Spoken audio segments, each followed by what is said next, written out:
What exactly do the visa officers look at when making this decision to approve it or not? What specifically are they looking for? It's a great question. There are typically three main questions that the officer is thinking about. The first is, can this applicant complete this program? In other words, does it make sense? Do they have a background in this general area, or have they been working in this area? So it makes sense that they would, enroll, particularly in a graduate level program.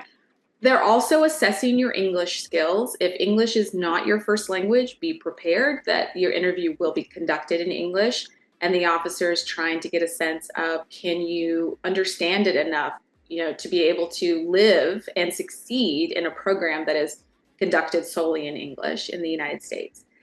They are also thinking about your ability to pay for the cost of your education, which is where the folks at MPOWER come into. And of course, often MPOWER or programs like that are part of the resources that you are using. So they will be curious about, the sources of money that you will have to pay for your costs, and that you are very familiar with what those costs are. The final thing has to do with your motivation.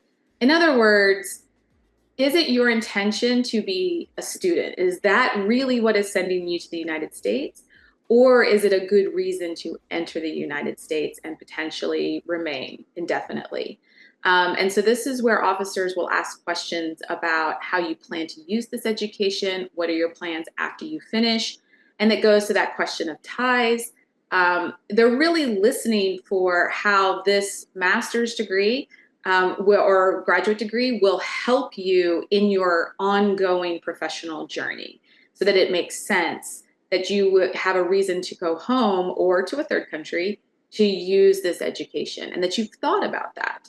And so that it's really not just a way to get into the United States. So three main pieces there. Officers have different ways of asking about it, but they're really, can you complete this program? Can you pay for this program? And what will you do when you finish it? Will you go home?